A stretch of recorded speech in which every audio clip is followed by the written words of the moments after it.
Hey, welcome everyone. Tom Bentey Media Podcast. I'm here with my former professor from the Feirstein Graduate School of Cinema back in the fall of 2016, my transmedia professor, and a lot more than that, the head of Starlight Runner, who has worked with such great legends as James Cameron.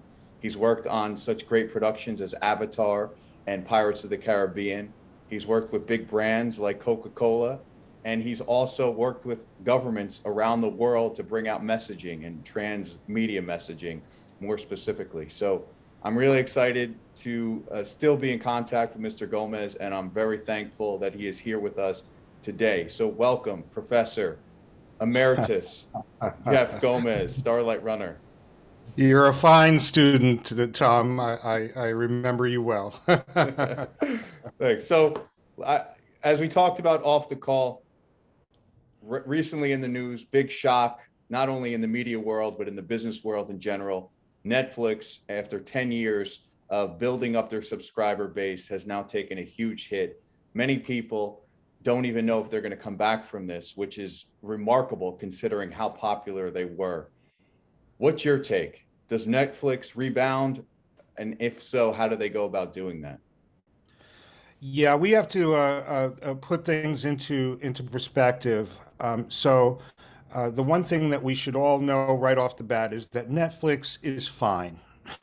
They have enormous numbers. They're the largest television network on the planet. They're a planetary TV network that's never happened before in the history of anything. And the perception that's happening right now is that because they missed the mark once in the Wall Street mentality, there's instant panic, right? So suddenly the stock plunges, and the company is worth a lot less than it was a little while ago. They do project that there is a stall. They're not going to get as many new subscribers. They had to cut out hundreds of thousands of subscribers because they are doing the right thing and withdrawing from Russia. And also there's competition, out there. So it's going to be a little harder to acquire subscribers. I don't believe that they've nearly exhausted their capability to acquire subscribers. Netflix does almost no marketing. Netflix does almost no subscriber outreach anywhere in the world. Very, very little. Okay, so they actually might have to work now. um, on top of all of that, Tom, um, you know the company. Remember, and this is my criticism of Netflix. The company was born out of Silicon Valley. So Netflix was born as a technology company, which means that the product was an app, right? All of us use the Netflix app to access movies, and the content of the app was almost like a secondary thought to them. The technology was the data gathering mechanisms that they built, all the algorithms and so forth. That's what was important to them. The actual story stuff, meh, it didn't matter all that much. Eventually, it started to matter only in that it wanted credibility, legitimacy in Hollywood. And so they began to get the big directors, Martin Scorsese and so forth. And to do that, they had to start spending incredible amounts of money, right? Fire hose of money to gather this together. That is, if I know this is long-winded, Tom, but I just want to explain to your audience. The object of the game for Netflix is to put a bunch of different tiles on that front page when you log on to Netflix every week. There needs to be a bunch of new tiles, right? So that I can pick one, once a night and have fun on Netflix. That's going to bring you diminishing returns. You're spending billions and billions and billions of dollars to replace tiles, right? So you still don't care that much about what's in those movies or TV shows, those shows. You don't care. And now let's switch the perspective to the Disney Channel. I go on that Disney Channel all the time. I see the same freaking tiles, right? Maybe once a week there's a new tile, right? So Disney is not spending tens of billions of dollars on changing those tiles up. What Disney depends on is the fact that I love Star Wars, as you know, Tom. I love Marvel Cinematic Universe, as you know, Tom. So I'm going to go back there. I will even go back and check. Maybe they've got something, they snuck on something new to do with my favorite thing in the universe. That's why Disney has caught up to Netflix so quickly. That's why they're spending so much less. And that's why Netflix is starting to falter. We don't love and cherish the characters and want to spend time with the content and are surrounded by it in our popular culture the way we are with Disney's product. That is my main critique of Netflix. That is why it fails. They are in the tile business. I got you. That makes a lot of sense. But now I know that Netflix is one of the providers that allows their creators a lot of control. Now, do you think they're going to step away from that and be more stringent in terms of being more creatively involved in the projects that they develop? I'm going to get in trouble, but Tom, it was never about allowing the creators control. It's about not caring. Do what you want. I don't care. You're the expert, not me. I was a book editor. I was a comic book editor. I'm a producer of movies, and guess what? When I tell that to an artist or writer or filmmaker, they go off and do whatever they feel like doing, and they don't. It doesn't have to be commercial. It doesn't have to be anything. They can give me their crappiest work. I'm still paying them huge amounts of money, right? And because I don't assert my expertise in storytelling, my expertise at production value, my expertise at structure, narrative design, and narrative structure, they're doing whatever they feel like doing, and my audience loses. My audience doesn't care, right? So that's what's happening.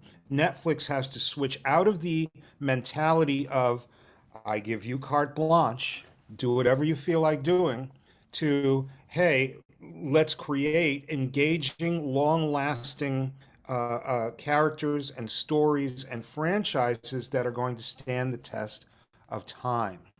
That's the difference. That's what they need to do. Interesting.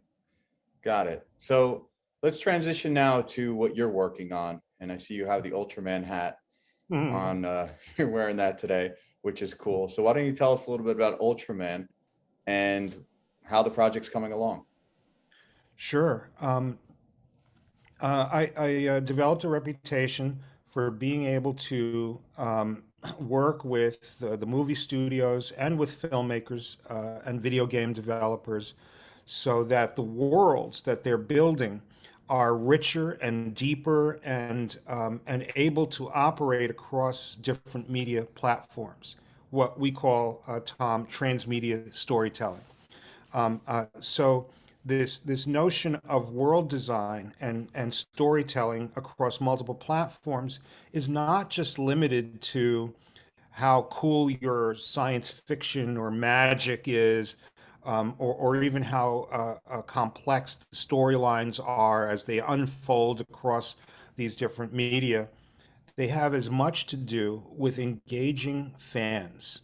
Okay, we've talked in class about the architecture for dialogue. That's really one of the premier aspects of what I do that people don't really understand that well. The fact that it's not just the story, but how the storyteller engages with the audience and how the people who are setting up the story encourage the audience to interact with the content and interact with each other. This is what creates these powerful fan bases that drive these franchises, that drive attendance at movies, and that keep these stories alive in our minds long after we leave the theater, right? So I do that. I have a way of making the content more engaging that way. But the one thing that the studios never really let me do was build the architecture for dialogue with the fans, between the content and the fans. In my talks with the Japanese, Subaraya Productions, they wanted to bring Ultraman to the United States, to the rest of the world. Ultraman was super popular. It's about a big, giant silver superhero from the stars who comes to Earth to protect us from giant monsters, right? So you've seen that story. We've all seen that story many times, from Power Rangers to Pacific Rim, Transformers. There's a lot of stuff in that kind of genre, right? Which actually all originates from Japan, Godzilla and so forth. Um, so so that was a challenge. I told the Subaraya people, you know, it's a very familiar concept. Even though Ultraman is super popular to this day in Japan, for us Americans, you know, it's been copied so much that it'd be hard to break through and make Ultraman popular in the United States and around the world. They said, so what should we do? I said, let me build this dialogue with the fans. There are 60,000 Ultraman fans in the United States, hardcore. They love Ultraman from when they were younger and so forth. Let me start with them and build out this interest, get them to be apostles for Ultraman, torchbearers. They were going to go and spread the word with us about this product. And they said, well, that's a little unconventional. Try it. Let's see what happens. And so that's what I'm really doing. I am building the Ultraman global franchise with my team at Iceberg Theory, right? Starlight Runner has teamed with a super group called Iceberg Theory to create virtual events, a website, ultramanconnection.com, a licensing program where now there are Ultraman Marvel comics, and a deal with Netflix, a big one, that includes the anime Ultraman that's on Netflix right now. The second season just dropped, and a feature film made by Lucasfilm Animation. Why are they doing all that? Not because Ultraman just came out of nowhere, but because there are already fans that we've been cultivating to make it super, super special. Passionate fans who are demanding Ultraman content, new Ultraman content here in the North America. Wow, that's really impressive. Congrats on all that you're working on, all that success. Really cool. From a creative standpoint, how do you go about dividing up the story? How do you go about differentiating the story from the comic books to the anime videos? I mean, that's something that I work with my students on. But what's your creative approach? Um, uh, the approach is initiates in listening. So when you have an intellectual property or even a brand, because some of your audience members are into marketing and branding, um, you know, corporate storytelling. The first thing that we do is, you know, the instinct that you have as an artist is, oh, I see what it is. Like, you spend 5 minutes with it and you start composing the story in your mind. It would be your version of the story. And you know what? When it's your version of the story, it's hit or miss. You could get lucky and it's awesome, or you know, your version could be so far away from what the thing really is that it just doesn't work. It fails, right? So I don't want to fail. I want to win, so I have to listen. So the first period of time that we take, and that I advise my clients to take, is to pause, wait a minute, and study what it is. Right. So in the case of Ultraman, what made it special? How is Ultraman still around after 55 years? Um, what what was in the head of the dudes who created Ultraman? You know, what did Ultraman stand for in Japanese popular culture? And is there any relevance or resonance with the whole world today? The answer, you'd be surprised, but there was a lot that was, remarkable about the core messaging, the underlying, the foundational narrative of Ultraman that is absolutely relevant and resonant with who we are and what we need today.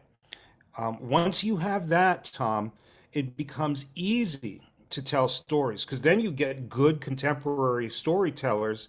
You make them understand what that foundational narrative is, and then they go. Sometimes they try to change it and get cynical and dark. Ultraman is a very optimistic story, and they try to get him to do bad things, and so forth. And we say, no, that's not who he is. It's not the fundamental identity of this character. You can change what's around him, but you can't alter too much who he is, or else who's going to care? It's just another nasty giant silver guy kicking over buildings, right? Does that make sense to It you, makes Tom? total sense. Yeah. So you have to understand who the characters are, what the world is that you're building.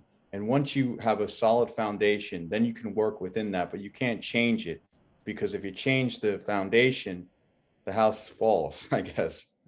100%. And this applies we work with Coca-Cola, as you pointed out at the beginning of the show, Tom.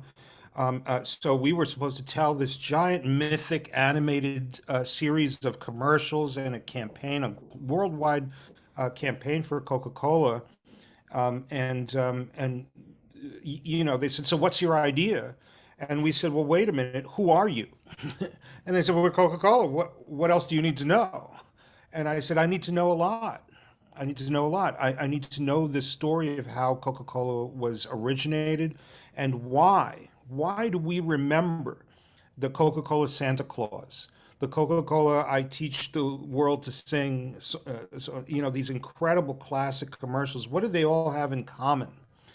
Mean Joe Green, you know, these amazing campaigns, and we discerned that there was this underlying innocence, this fundamental joy, the pause that refreshes, all these things that hearkened to simpler times, innocence, delight, and so forth. And once we had that, we were able to tell a story around that core narrative that became Happiness Factory. And Very look that interesting. up, guys, on YouTube, the Coca-Cola Happiness Factory campaign. You'll see all these incredible animated characters and so forth. That was one of the most successful campaigns in the history of the brand. Wow. So it sounds like the process is, because that's one of the things I want to talk to you about as well, is the process with brands and with narrative is similar, but the way that you kind of facilitate that is different. But the basic process seems to be very similar, whether you're working with a big brand or you're developing a show for Netflix. It seems like the process is similar. Who are you? What are you about? How were you born? What made you successful in the first place? You know, we ask that of ourselves when we want to create something new and original at Starlight Runner. Who are we? What concerns us deeply?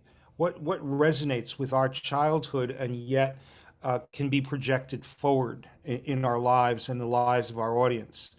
Um, when we have that, when we nail that down, it's so much easier to tell a popular story, something that's really going to be powerful across the whole world. And also, I wanted to talk to you about the project that you're working on and something that I talked to my class about that you've developed a few years back, this idea of the collective journey. Now, the Sure. hero's journey's been around for millennia. It seems like every movie from the 80s is the hero's journey. Top Gun, Rocky, all these Back to the Future. It's very much the hero's journey. And you Sure. developed this new thing, the collective journey. Can you tell us a little bit about that and how you're incorporating that in Ultraman? Sure. Let's let your audience know a tiny bit more about Hero's Journey. So, the Hero's Journey was a kind of theory put across by Joseph Campbell, who studied mythology, studied narratives from around the world across history. He contended that in our brains there is a single story. All human beings in the world have a single story in our brains, which harkens back to when we were young as the human race, right? You had to you're a kid. You're in a world that is extremely dangerous, right? You have to leave the cave eventually as you come of age. You're called to the adventure, right? To leave the cave, and you either are going to have to, plow the fields or go hunting, find other people so that your community can get larger and so forth. And so you had to be trained, and then you go out and you're scared, you hesitate, but then you have to go out and face the challenges of life, right?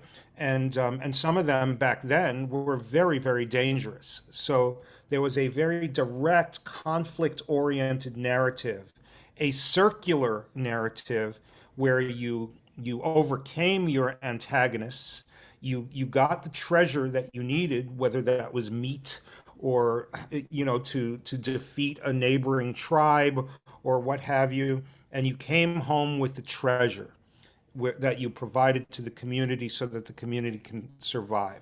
That is the hero's journey, a circular narrative that had to do with redemption and battle and all that sort of stuff. So we see this. It got popularized, especially in the 1980s. You're very right, because of Star Wars. Because George Lucas in 1980 told Bill Moyers that he based the Star Wars cycle, Star Wars and The Empire Strikes Back, on the Campbellian hero's journey. And because those movies were so successful, everybody took that pattern and connected the dots. It became a template for movies, and it is to this day, Tom. The problem is that now we're all storytellers, right? We're jumping on social media and we're telling our story. What is the fundamental simplification of the hero's journey? The assertion of right, being me, on wrong, being the thing that's in the way of my success, right? So if we all follow that template, which, like I said, is hardwired in our minds, we're going to start fighting with each other. And guess what, Tom? We're fighting with each other. It's chaos.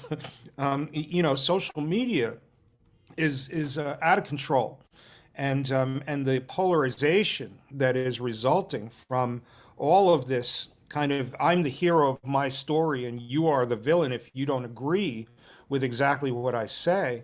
This is creating a lot of mess. And the problem is compounded by the fact that there are factions out there that are aware that this is happening and are enhancing it, are amplifying it, are causing us to knock heads all over the place, right? They use even artificial means like bots and things like that to foment chaos. This is very dangerous. You see this kind of behavior in the falling of empires historically. The last thing that happens before an empire falls in history is people stop getting a sense of what's real and what's not real. There were rumors and antagonisms and false flags and all this sort of stuff, and boom, the whole thing goes, right? So we have to be careful. What I am observing, however, is a new kind of storytelling that I call collective journey. It does not negate the hero's journey. It is an evolution that we need to have in order to settle down and start working back together to reconcile and become progressive as a human race to get improve the situation. And in collective journey, instead of the circle, you think of the story as a world, a system that is flawed. There is a fundamental flaw in the system, maybe multiple flaws, and the job of all the characters, protagonists, antagonists, people in between, and so forth, is somehow to come to some kind of understanding that allows for the flaw to be fixed. Okay? That is the collective journey. The narrative is a journey of reconciliation. How do we fix this? Does that mean that there are not evil people? Well, there can certainly be people who do destructive and terrible things because they're trying to preserve the system as it stands. They're benefiting somehow from this flawed system. We see this in real life all the time, right? So there's a lot of action that can happen in a collective journey narrative, lots of different conflicts and so forth. But the journey is through the perspective of multiple characters. And we're seeing that a lot now that stories have become longer. You're seeing characters from all different walks of life, crisscrossing and coming together and battling and separating and changing sides and things like that. Game of Thrones is an example of that. The movie Arrival, the science fiction film Arrival, Encanto, the new Disney animated film, is a collective journey narrative. There isn't even a villain in Encanto. It's just a system that's so messed up that it requires various characters to figure it out in order to fix it, and so forth. So there's a lot of this, and much, much more of this kind of storytelling is on the rise. Yellowstone, which is a TV series that's popular with conservatives, more right-wing people, has become a multi-series franchise that uses collective journey narrative wonderfully. So this isn't just about some kind of lefty thing. It's a model that it doesn't matter who you are and what you are. It's a different modality of storytelling. So just to talk about Game of Thrones for a second, what do you think the flaw in Game of Thrones was, and how are the different characters trying to fix that?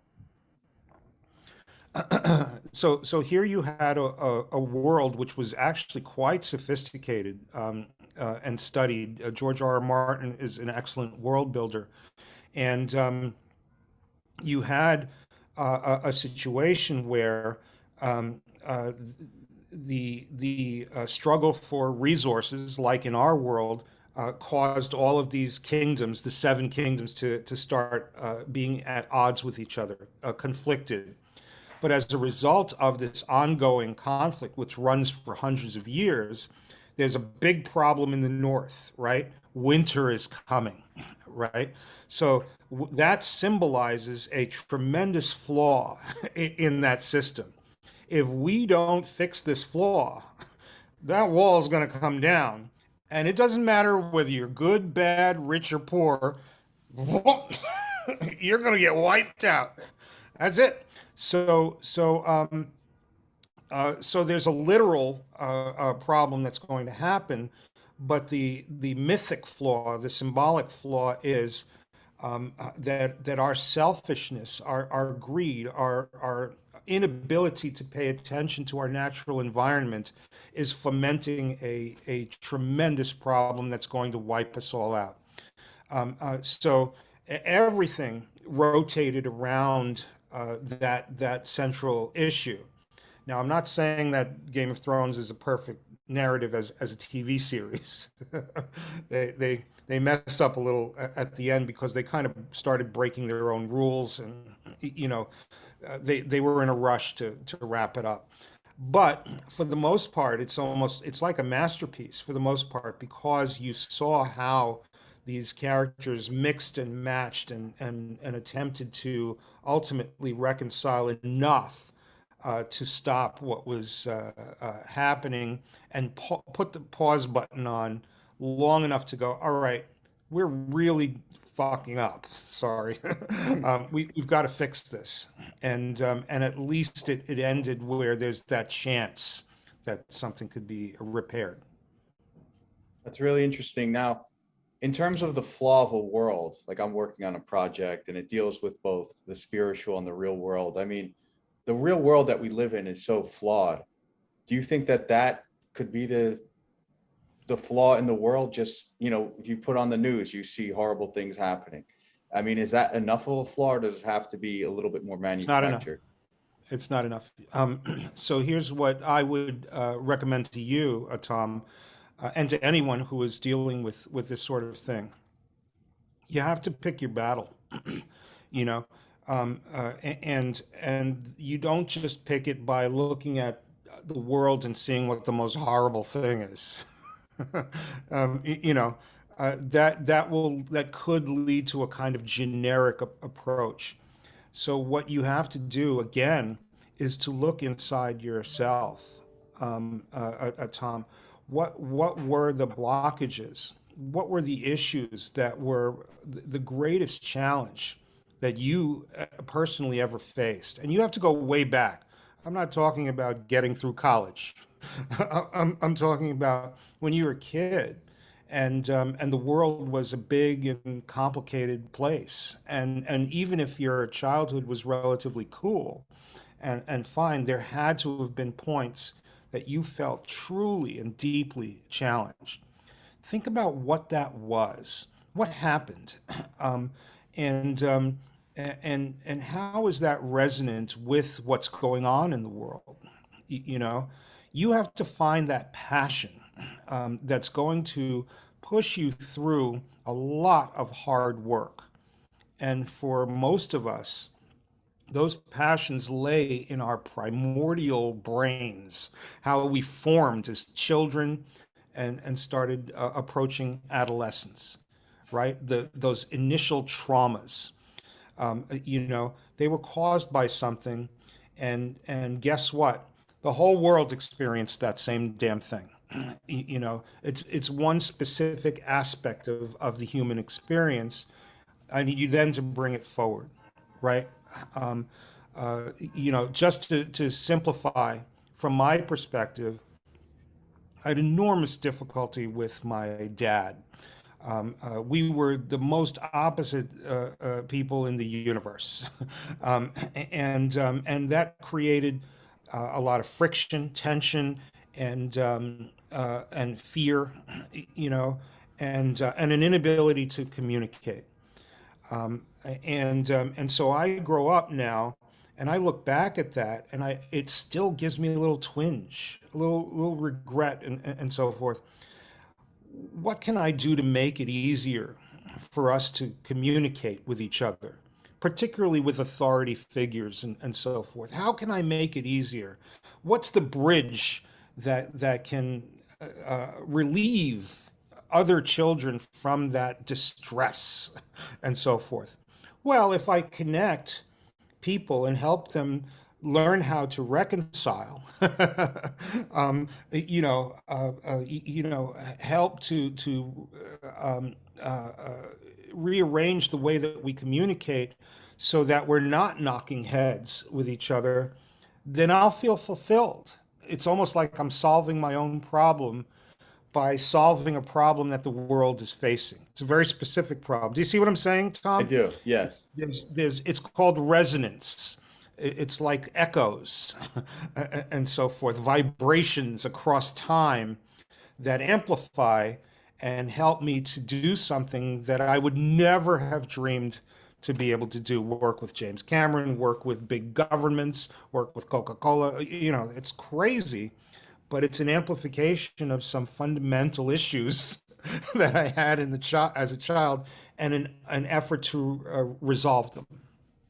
So it seems like it's both extremely specific to you, but in being so specific to you, it resonates with a very wide It's audience. universal. It's universal. Exactly, Tom. Precisely. Very See, I knew cool. you were good in school. I get all my material from you when I teach. I mean, I can't thank you enough for just being in that class. I'm teaching transmedia now. I've been doing it for like 4 years. I love it. And almost all of what I teach comes from my time in your class. So Well, I've gotten to teach a couple of your classes, and I don't know if you knew this, but more than a few of your students have reached out to me, good. both immediately after and over years now, because it's been a little while, and they have nothing but wonderful things to say about Professor Bentey. Oh, that's great to hear. I love teaching. I really do enjoy it. Uh, No more noble a profession than to teach. I agree. To wrap up here, Jeff, any advice you can give young people, older people? They love movies, they love comic books, they love video games, and they want to take their ideas and they want to turn it into something viable, and they want to maybe have a show on Netflix, Hulu, Prime, whatever. How do you go about it? What's some advice you can provide for people out there trying to Okay, break in? a few things to keep in mind. If you're young, and this is an endeavor of yours, actually, it doesn't matter how old you are, you have to continue to take training. Teach yourself how to do this properly. Don't guess at how to write a script. Don't guess at writing. Take formal training. Teach yourself how to do this. um, uh, then make sure that the stories that you have to tell are important, are meaningful. I don't care to whom it is, and what it's about.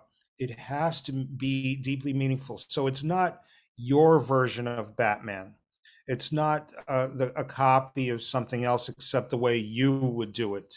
It has to be something that is truly you. That's what all of us are looking for in this business. Something that rises out of a fundamental passion, a core issue with you.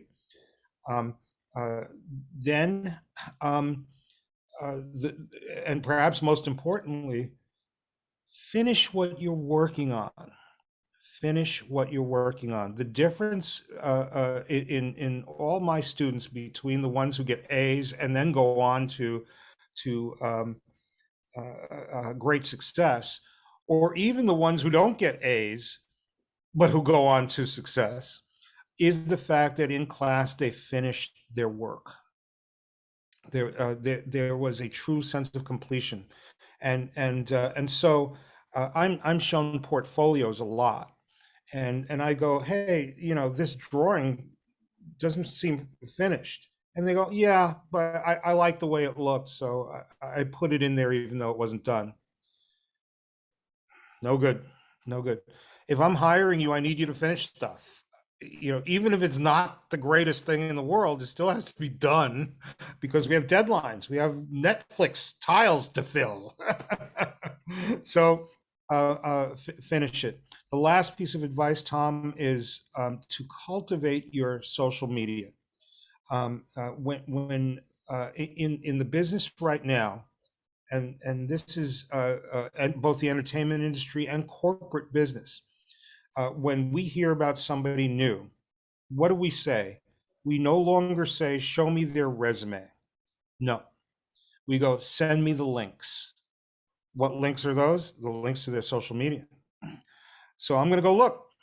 And if you're a schmuck, if it's just dopey stuff and so forth, they may be charming, but I'm not terribly interested. If through the social media, you're showing me a vision, you're showing me thoughtful takes on what's going on. You're showing me that you're an artist who has something to say. Now I'm interested. Now at least I'll give you a half an hour of my time and talk to you and guide you and so forth. And that has led to Starlight Runner hiring a lot of younger people, students, and so forth. So those are the basics that I'm willing to impart on the Tom Bentey podcast. So you don't want to look someone up and see them getting drunk with their friends on a Saturday night or something like that. That's probably not the best. If it's one post in 20 or 30, okay, they're a good time, Charlie. That's all right. But let me see. You better make up for it by posting some cool stuff. And I don't just mean cool articles. I mean a cool article with what you have to say about it. If you have thoughts, I want to see those thoughts on top of the cool article that you're posting, because then I know who you are and what your perspective is. And I need new perspectives. Gotcha. Well, thank you so much, Jeff Gomez. Greatly appreciate your time. And can people find you on social media? Would you like to? Absolutely. I'm at Jeff_Gomez on Twitter. You can link into me, Jeff Gomez. I'm easy to find. And certainly you can look at a lot of, I've put up a lot of seminars and interviews and things like that on YouTube. Just type in Jeff Gomez and you'll see plenty of stuff. Awesome. Well, thanks again.